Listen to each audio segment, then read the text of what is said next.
KPM. Ish, teruknya dia ni kena kecam. Banyaknya komen-komen negatif. Kesiannya dia. Macam mana nak tolong dia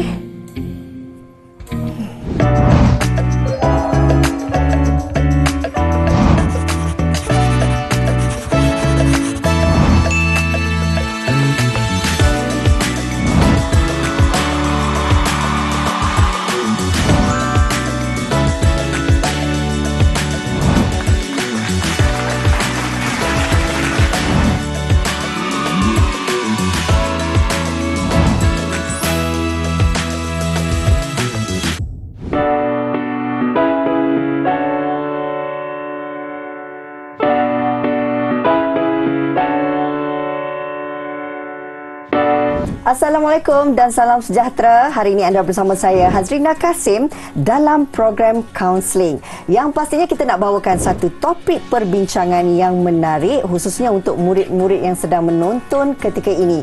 Bagaimana sebenarnya kita nak dapatkan minda yang sejahtera? Maklumlah dalam kehidupan kita ini ada saja ujian, ada saja cabaran yang perlu kita depani. Namun sebagai manusia biasa, kadang-kadang kita tak lari daripada berfikiran negatif. Jadi untuk hari ini kita nak pastikan murid-murid semua untuk dapatkan minda yang sejahtera bersama dengan guru kaunseling kita. Ini dia Cikgu Nur Fatihah Ahmad. Apa khabar Cikgu Tiha? Alhamdulillah. Sihat Rina, sihat? Sihat sangat dan pastinya hari ini saya sentiasa berfikiran positif untuk dapatkan minda yang sejahtera. Baik, Cikgu Teha, kita nak beri fokus kepada tajuk perbincangan kita hari ini. Menyentuh tentang minda yang sejahtera ini. Pastinya Cikgu dapat kongsikan sedikit apa yang dimaksudkan dengan minda yang sejahtera. Okey, terima kasih Rina. Assalamualaikum anak-anak murid cikgu dekat rumah yang berada di sekolah kan, yang tengah menonton Didik TV. Assalamualaikum, apa khabar? Sihat semua kan? Alhamdulillah, harap semua sihat, harap semuanya sejahtera. Bila kita bercerita hari ini kan Rina, bila kita bercerita tentang minda yang sejahtera, apa yang saya maksudkan dengan minda yang sejahtera ialah kita bercerita tentang temanya kesihatan mental. Jadi bila kita kata minda yang sejahtera, maksudnya kesihatan mental yang baiklah. Mentalnya sihat, mindanya pun sejahtera, insya-Allah. Okey, ini amat menarik perhatian saya dan khususnya untuk murid-murid yang sedang menonton ketika ini. Kalau kita nak bercerita tentang kesihatan mental yang baik, yang sejahtera ini, sudah tentu kita perlukan satu energi yang positif. Kadang-kadang kalau kita lihat kan cikgu, biasalah dalam kehidupan murid-murid ini ada tugasan ataupun kerja sekolah yang nak dilakukan, berdepan pula dengan masalah kawan-kawan, belum lagi bila bercerita tentang masalah di rumah dan sebagainya. Ini secara tidak langsung boleh memberi kesan kesihatan mental yang kurang baik kepada murid-murid. Kalau boleh cikgu kongsikanlah berkenaan dengan kesihatan mental dan fizikal ini, bagaimana sebenarnya kita nak melihat perkaitannya dalam minda yang sejahtera ni cikgu? Sebenarnya Karina, bila kita bercerita tentang kesihatan mental, minda yang sejahtera ni Karina, sebenarnya saya kan, bila kita cerita tentang remaja masa kini, anak-anak murid kita kat rumah sekarang, sebenarnya saya sangat kesian tau. Bila kita bercerita tentang remaja, terlalu banyak mereka punya dugaan, mereka punya ujian. Kita dulu Karina, bila kita zaman kita sekolah kan, kita cuma perlu belajar, kan? Dahlah belajar balik rumah macam tu je. Sekarang murid sekarang, mereka kena belajar.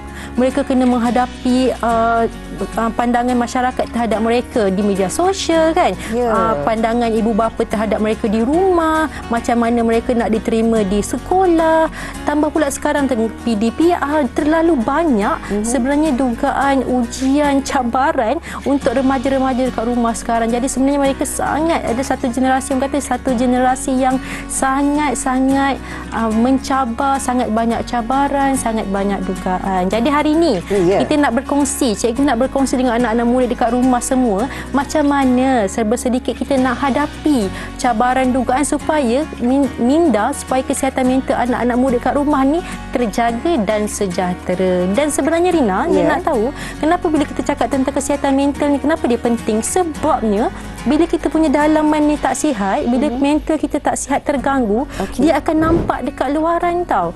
Kebanyakan masa murid-murid yang ada masalah gangguan kesihatan mental, ada masalah keresahan kan, anxiety, ada masalah depression, kemurungan, dia akan terzahir tau, terzahir dekat rupa.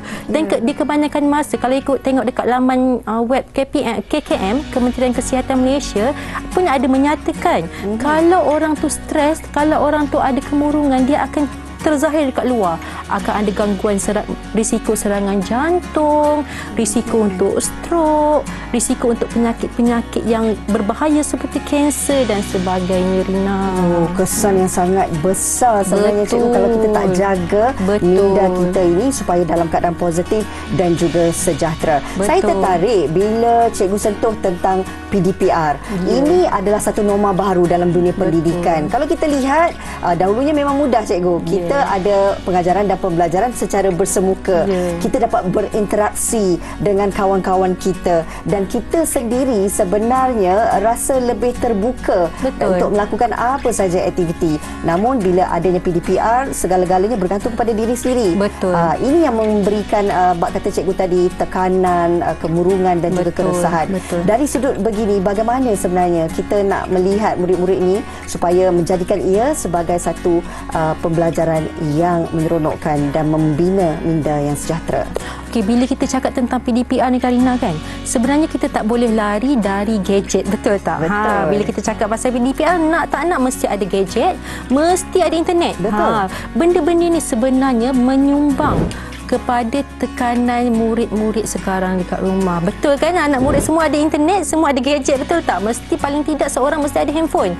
Kalau tak ada handphone pun mesti mak bagi laptop. Ada anak murid saya, Karina, dia dah lah ada handphone. Mak dia bagi pula laptop. Semata-mata untuk anak dia belajar bersungguh-sungguh. Tapi nak tak nak sebenarnya bila dah ada internet, Karina, bila dah ada gadget, nak tak nak kita akan, murid-murid sekarang akan pergi benda lain lah, seperti media sosial, permainan video dan sebagainya. Ini sebenarnya menyumbang kepada tekanan yang murid-murid hadapi sewaktu PDPR. Kan kalau kita ikutkan, cikgu, ini sebenarnya kita tak boleh salahkan gadget itu sendiri kan, sebab ianya kalau dilihat daripada satu sisi yang positif, amat baik manfaatnya. Tapi bak kata cikgu tadilah, kita risaukan keadaan murid-murid yang melihat gadget ini pada satu faedah yang kurang bermanfaat. Cikgu mungkin boleh terangkan bagaimana sebenarnya pemikiran dalam kalangan murid-murid sendiri bila menyalahgunakan gadget itu. Okey, sebenarnya bila kita cakap pasal gadget kan, semua benda dalam dunia ni, semua benda ada kebaikan, betul tak, Rina? Nak tak nak semua benda ada benda baik, tapi kalau kita salah guna, itu yang jadi benda tu tak baik. Macam tu juga gadget, bila dia digunakan untuk yang perkara kebaikan, PDPR kan, bersosial dengan kawan-kawan, itu sangat baik. Okey, tapi bila mana kita salah guna, terlebih guna, itu yang membuatkan dia menjadikan kesan yang sangat negatif kepada murid-murid, terutamanya ketika sekarang norma baru ketika berada di rumah. Kita ada banyak masa dengan gadget, ada banyak masa dengan internet. Jadi ini yang membuatkan murid-murid ini mendapat gangguan dari sudut kesihatan mental. Baik, adakah sebenarnya bila cikgu menyentuh tentang murid-murid mendapat gangguan daripada kesihatan mental akibat daripada penyalahgunaan gadget ini, boleh sebenarnya mempengaruhi kesihatan mental mereka? Sedikit, cikgu.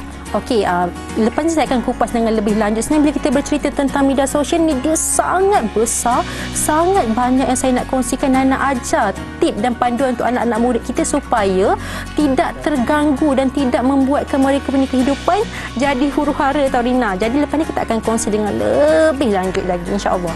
Baik, itu dia tadi perkongsian menyentuh tentang topik kita hari ini berkenaan dengan minda yang sejahtera. Kita nak berehat seketika bersama kami dalam Didik TV KPM.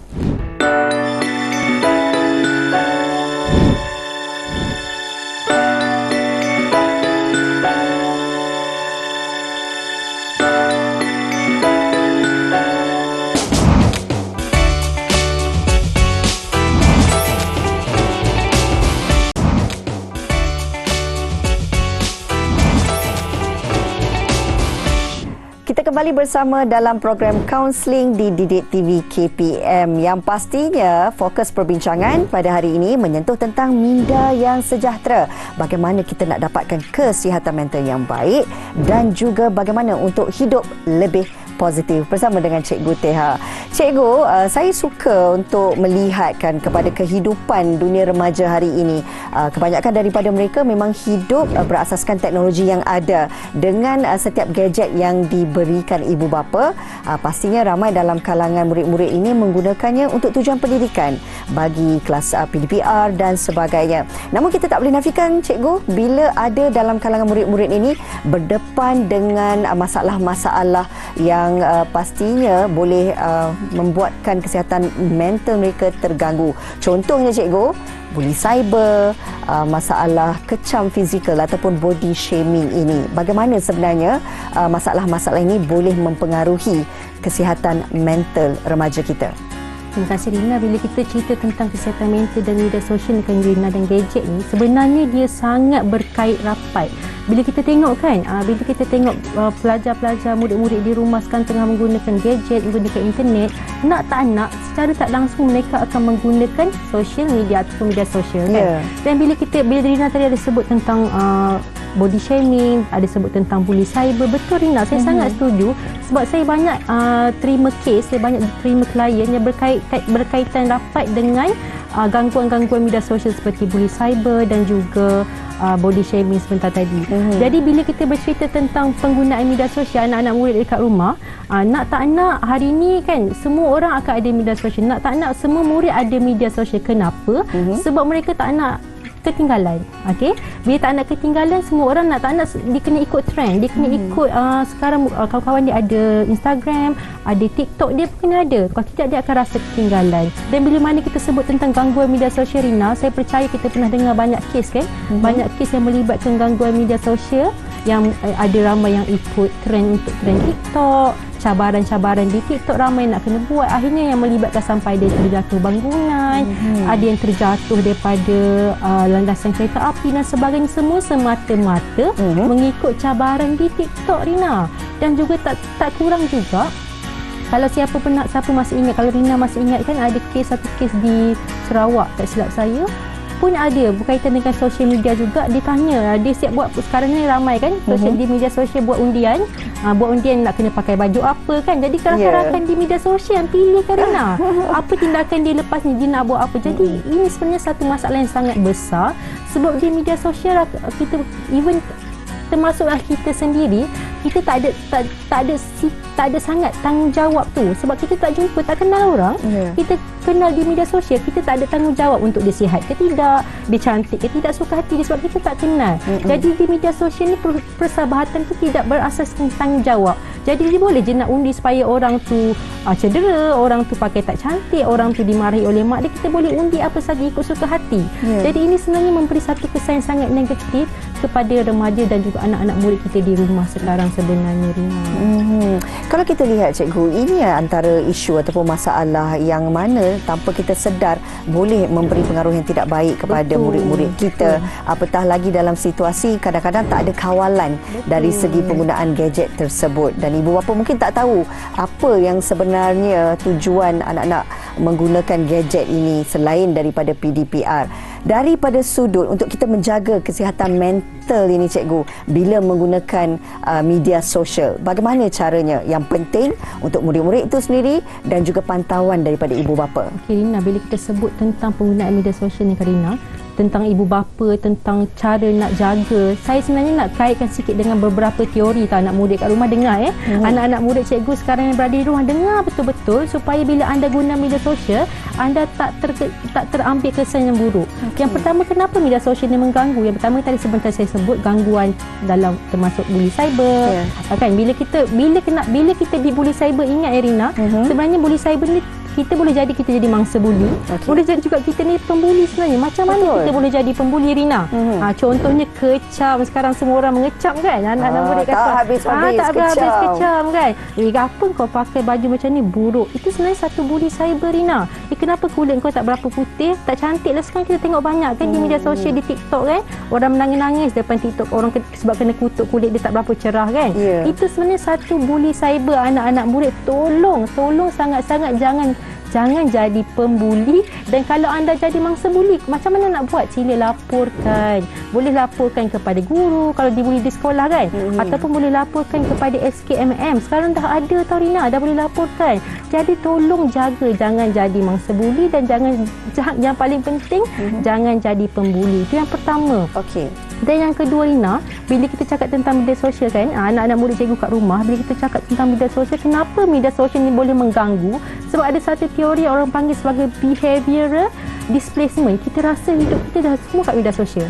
Dah tak perlu bersukan, dah tak perlu pergi keluar berborak dengan mak ayah kat luar. Sebab kita rasa sepenuh masa itulah realiti, itulah kehidupan kita. Setiap kali keluar mana-mana kena ambil gambar, update. Kalau tak update, rasa macam tak hidup hari ni. Orang tak tahu perkembangan kita kan. Sebelum makan ambil gambar. Terasa gitu kan. Sama je kan. Ambil gambar dulu. Sampai sekarang even anak saya sendiri kat rumah kan, kenapa tak ambil gambar dulu? Dia tak ingat doa, dia ingat gambar kan.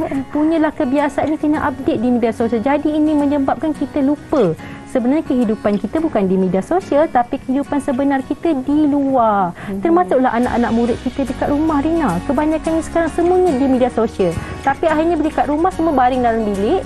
Bila PDPR kan, Rina, 24 jam dekat dalam bilik. Sampai pun tak berkomunikasi dengan mak kat rumah. Sampai mak minta tolong pun nak marah kan. Sebab apalah mak kacau nak PDPR. Padahalnya PDPR 8 hingga 12 je. Tapi sebab nak media sosial ni, nak berkomunikasi, nak sentiasa berkawan, nak sentiasa chat, jadinya 24 jam di media sosial. Dan yang seterusnya, kenapa media sosial ni mengganggu, Rina? Satu yang tadi dari sudut perlakuan, satu lagi dari sudut sosial. Kita rasa itulah kawan kita kan? Teman rapat kita padahal tak pernah jumpa pun. Kebanyakan anak murid saya di sekolah, bila saya tanya kawan baik siapa, saya jumpa kat Instagram, cikgu. Saya jumpa dekat Facebook, cikgu. Pernah jumpa? Tak pernah, cikgu. Tapi dia baik, dia memahami saya. Macam mana nak faham kalau jumpa pun tak pernah? Jadinya dia kawan secara realiti dah tak ada. Kawan fizik, kawan maya. Jadi semuanya kawan maya. Kalau kita ada masalah, Rina, contohnya anak murid kat sekolah, kat rumah kan, kalau ada masalah gangguan kesihatan mental, kita tak cerita kat siapa. Sebab kawan di media sosial tak sepanjang masa ada kan. Boleh jadi kalau kita perlukan bantuan yang mendesak, kita tak ada kawan secara fizikal. Dan sebenarnya ini sangat mengganggu remaja sekarang sebab mereka tak ada hubungan sosial yang betul. Mereka ada hubungan sosial secara maya. Tidak salah sebenarnya kita nak ada kawan di alam maya ataupun melalui media sosial. Tetapi kehidupan realiti di bumi nyata ini juga perlu dijalani seperti biasa. Baru seimbang kan, cikgu? Baik, itu sebenarnya perkongsian yang kita bawakan untuk topik kita Minda yang Sejahtera ini. Kita nak berehat sekali lagi. Bertemu kembali dalam program Counselling selepas ini.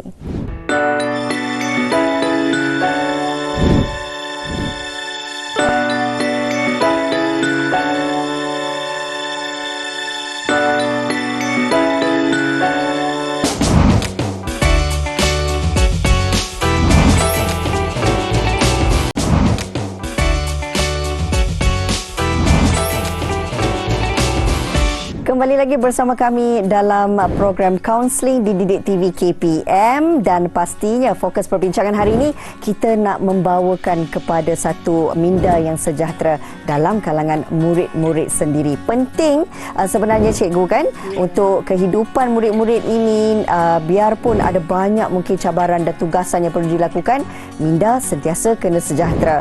Maklumlah, cikgu, kalau kita lihat kita ini hidup pasti ada dugaan, ada ujiannya, ada masalahnya. Contohlah macam kita dah fikirkan kan, satu perkara tu dapat memberikan manfaat untuk diri kita, tiba-tiba ada orang pula yang tak suka, dan pastinya perkara itu kalau kita nak bawa atau kaitkan dalam dunia cyber ataupun media sosial ini akan menjadi bahan kecaman dan sebagainya.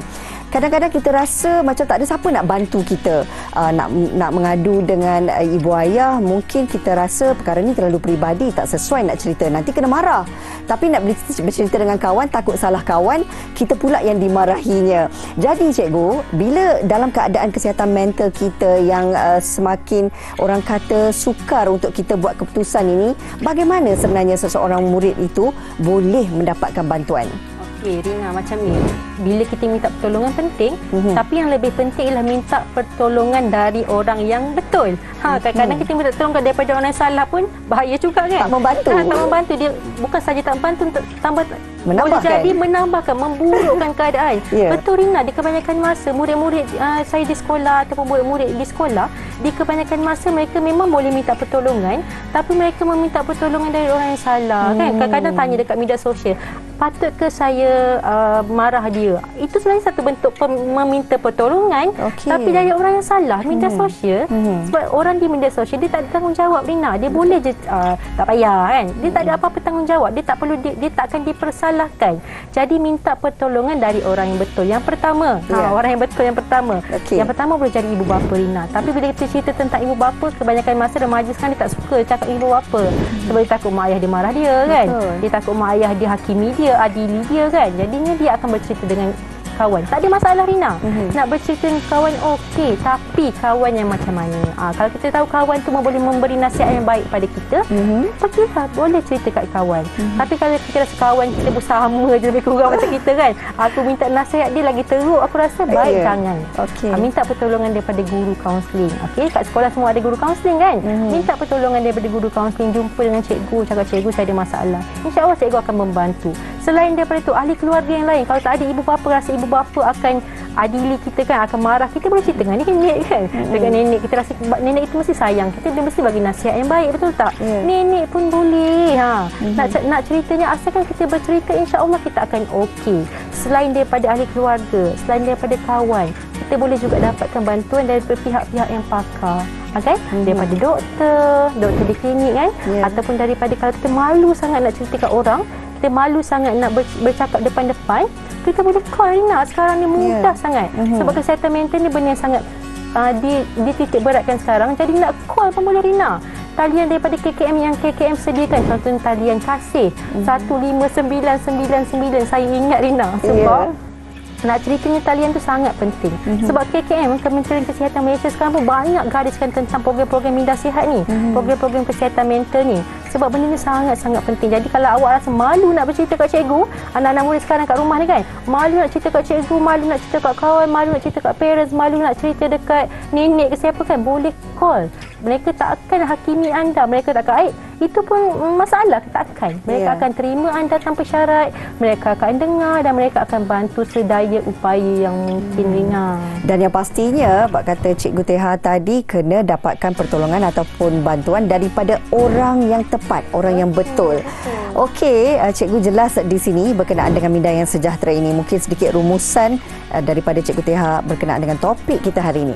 Okey, terima kasih, Rina. Bila kita nak buat rumusan ni sebenarnya banyak sangat cikgu nak cakap, tapi perkara yang paling penting bila kita kaitkan dengan kesihatan mental, yang paling macam cikgu cakap sebentar tadi kan, media sosial kena jaga. Bila mana kita rasa yang kita punya penggunaan media sosial terlalu banyak, sampaikan kita tak ada handphone, itu sebenarnya maksudnya kita dah obses, Rina. Bila mana kita obses benda tu sampai dah mengganggu hubungan kita dengan orang lain, sampai mak ayah dah marah-marah kita kan. Sebenarnya banyak tau anak murid kat rumah, dia kata mak dan ayah dia selalu marah sebab dia selalu ada kat bilik. Mestilah kan, sebab dia tak keluar. Jadi bila sampai media sosial tu sampai dah mengganggu hubungan awak dengan mak ayah awak, hubungan awak dengan kawan-kawan di luar, sampai dah mengganggu awak untuk tak boleh nak berkawan. Jadi awak kena atasi dan limitasikan penggunaan media sosial. InsyaAllah bila awak limitasikan penggunaan media sosial, banyakkan bersosial di luar, berjumpa mak ayah, berbual dengan mak ayah di rumah, InsyaAllah awak punya kesihatan mental akan membaik. InsyaAllah dia akan membantu supaya minda awak, anak-anak murid di rumah lebih sejahtera.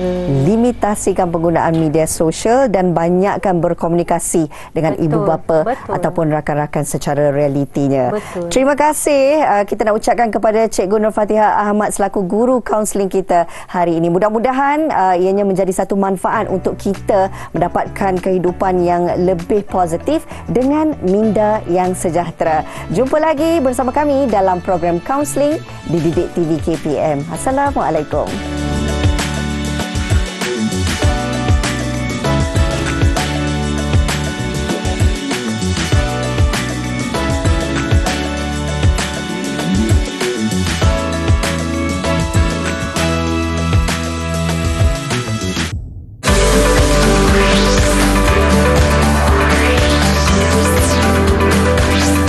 Didik TV KPM